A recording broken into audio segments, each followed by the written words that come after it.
But now let's talk men's football, and it's all about the UEFA Champions League. Judechi, what match caught your attention yesterday? Let's begin with you. I mean, yesterday there were quite a number of them. I think Real Madrid, but if I would say the one that did catch my attention has to be Juventus. Juventus did something over the weekend with Inter Milan where they had to come back 2 times to win the game. The game eventually ended 5-4. And it was interesting to see Juventus try to pull that off yesterday when they took on Borussia Dortmund. The game eventually ended 4-4. Yeah. And it's quite interesting to see Juventus score that many goals because Juventus in the most recent seasons we are not high scorers. So yeah, that game really did catch my attention yesterday.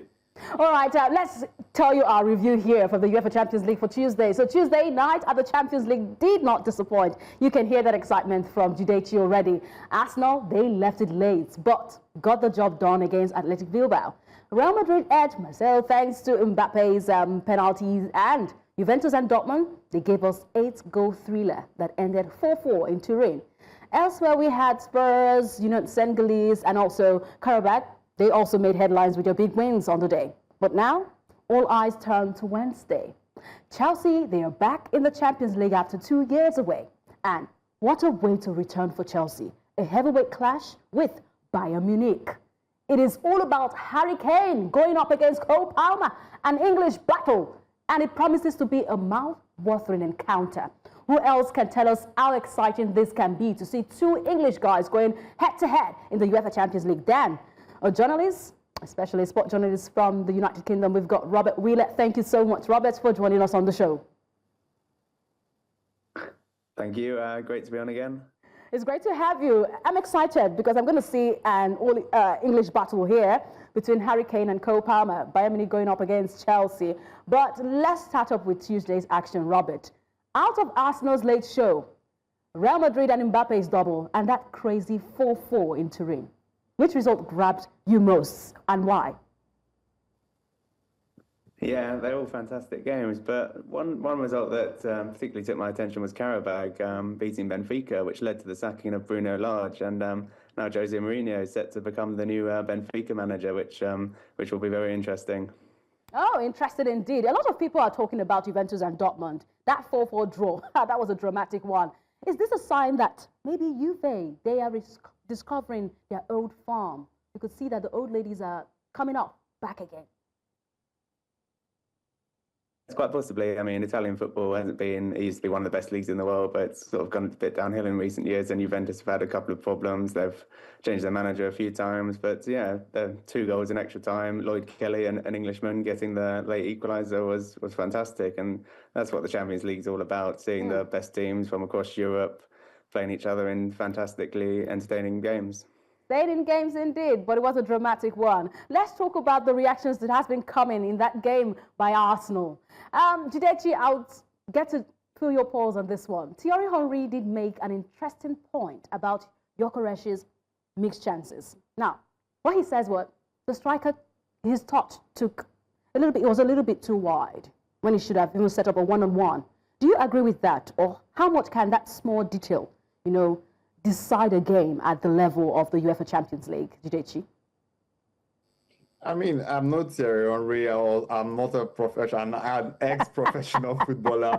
Henry knows better than I do, but if anything, I think it's the fact that Gyökeres would have to get his acts right eventually at Arsenal. We've seen his couple of games that he's played for the club, and big chances seem to be a thing. I mean, Arsenal are not creating a lot of those. They create a few chances and they take those chances. And if Arsenal is going to thrive this season, they will need their number 9 to take every chance that they create. And I'm very sure that Gyökeres knows this already and how important he is to the Arsenal project this season. So, yes, I mean, like Henry did say, I do agree with him. Every chance Arsenal create, as little as they might be, Gyökeres needs to be proactive this season for them. Oh, being proactive there. Martinelli came to the party for Arsenal there, and it was a great finish for him, taking the chance there.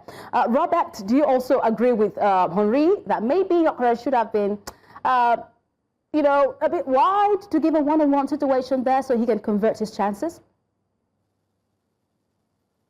Yeah, I think it will take time for Gyökeres to settle into Arsenal's system. He's obviously been playing in Portugal, and now he's, although he did have a very good record in the Champions League last season, it's getting up to speed with English football, I think, although this is European competition. I mean, but it shows the strength and depth that Arsenal have, that they had Martinelli and Trossard to link up for both goals coming off the bench.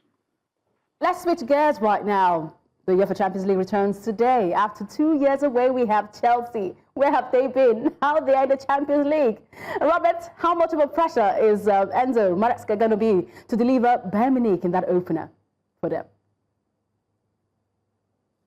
Yes, it's a fantastic game, and I guess for Chelsea, they sneaked into the top five. It was last season, in fact, but they are the Club World Cup champions, and they won the Europa Conference League last season, so their expectations will be high. And that Bayern Munich tie is a stellar tie, and it's a repeat of the 2012 Champions League final, so it will be a very, very exciting one tonight.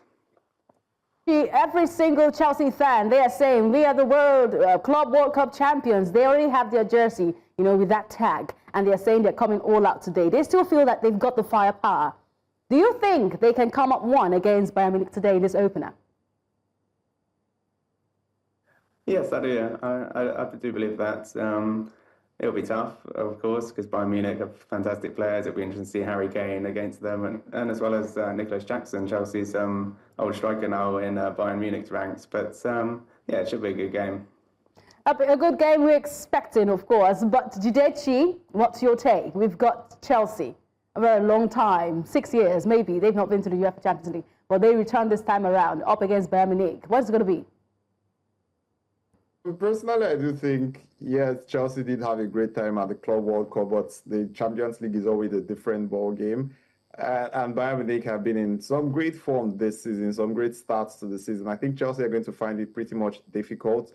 We've seen how their season have panned out. They are not as solid as they seemed at the Club World Cup, and the cracks have showed in the Premier League. And I think Bayern Munich might just exploit that when they meet today. It's going to be an English rivalry. We've got Harry Kane on one side and Cole Palmer on the other. Robert is a typical Englishman. How key is this England rivalry within this bigger matchup in the UEFA Champions League? See some British players and English players in particular playing for some of the top teams across Europe as well. I mean, English people, they often stay in England and stay in the Premier League. It's the best league, but Harry Kane going out to Bayern Munich. We've got Jude Bellingham and Trent Alexander-Arnold, both at Real Madrid. So, yeah, it's fantastic to see English players at other top European teams, and then them facing the Premier League teams in the Champions League is always interesting. Interested indeed, and we can't wait to see that matchup between Chelsea and Bayern Munich. Get to see that union for Harry Kane and Cole Palmer. Thank you so much, Robert Wheeler.